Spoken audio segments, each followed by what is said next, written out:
the ride as fast as he can and finish. How come this? I don't know.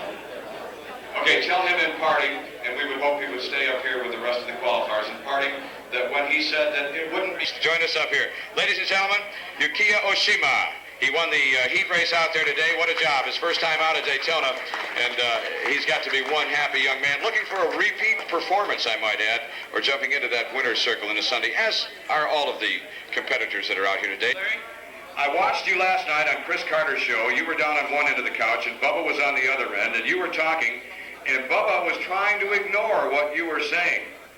Why was he doing that? I couldn't. I think it had some pretty key. Where are you coming from? Oh, he wasn't doing it. He saw a girl over there. That's... I see. What about your chances out there? No, things look good. Heat races went really good today, and gave us an idea, you know, of how the pace was going to go for the 200. And it's kind of currently residing in Carmel, California, if I'm not mistaken. Bubba Shobert.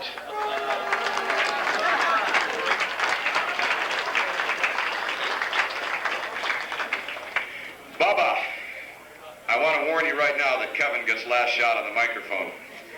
Oh, well, maybe I'll get last shot at on the track. And Kevin just said, no, it's not bothering me. And Bubba says, of course, you tape the hell out of it when you ride.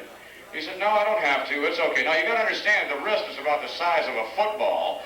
You know, they're both sitting there just kind of digging each other and chomping at the bit, and neither one of them are going for it. It was great. Now, tell me what you really think is wrong with his wrist.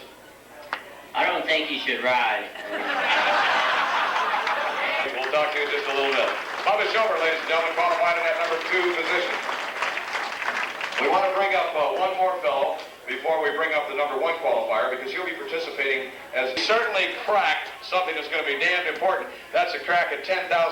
Gary, congratulations. Thanks very much. The Camel Pro Challenge is something that could make an awful sweet weekend for you. Well, I hope so. What do you do? Do you ride it just like the 200? Do you go all out, or do you kind of hold back? What would your strategy be?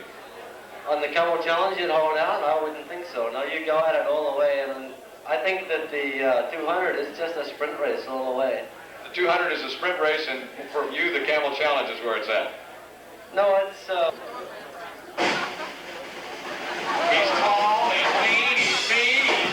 Kevin Schwantz, the top qualifier. He's got the pole. Congratulations, Kevin. Thanks a lot. Hold your wrist up. Let's get that thing out of your pocket. Now hold the other one up next to it. Now one of his wristwatch just kind of dangles on, and the other one's considerably bigger. Bubba says that has to be hurting you. Yeah, it hurts a little bit, but when you get out there and you start racing, everything just kind of forget about the pain and worry about it when the race is over. Would it hurt if you were carrying that winner's check to the bank? I did notice it was a little bit hard to hold up that trophy today after winning the heat race, but I'll just make do. You and Bubba are actually pretty good friends off the track. Is that a fair assumption? I don't know who said that. I saw the two of you over there talking. I would have assumed that you were friends. Yeah, we're just playing with each other's head, trying to psych each other out of the race. How about the race that Sunday? What kind of a strategy will you have? He's the fastest qualifier, winning the pole position at the Daytona 200. And Curtis Gray and Pam Kendrick, ladies and gentlemen, the new Miss Camel. We have a jacket to present to Curtis and Kevin, and I would guess that by now we know his size pretty well, Curtis. Well, he's always a problem. Last year we had to get it altered, and we probably will this year. The guy's arms are just a little longer than most of these guys. It's becoming quite a tradition, this jacket. We started it 2 years ago. Eddie Lawson won it the first year. Kevin, of course, won it last year. 2 years in a row is pretty impressive for this race. I think it's very impressive. Ladies and gentlemen, what do you think?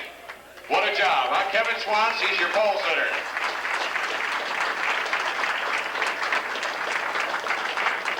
Kevin, are you going to wear that on Sunday when you ride? Is this we're going to have to get your new team colors put on? Yeah, I think I'm going to wear this up to the starting line, and I might take it off after the warm-up lap. It'll probably slow me down a little bit. I wouldn't. It looks like it might fit Bubba. I wouldn't lay it down too near him. Yeah, he's probably trying to steal it a little bit later.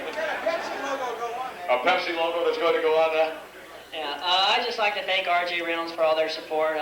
The Camel Challenge has been a really good thing for all of us guys that are racing, as far as the dirt track and the road racing. So it's really good to see them supporting motorcycle racing so big, and it definitely makes the prize money a lot better.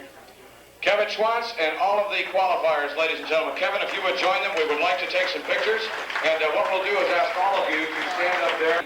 Anders Anderson, Scott Gray, Yukiya Oshima, Doug Polen, Kevin Schwantz, and Gary Goodfellow.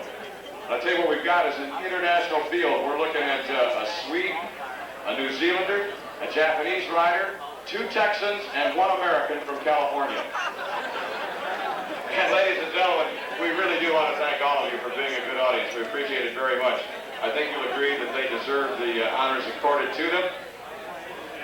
And we appreciate your holding it down.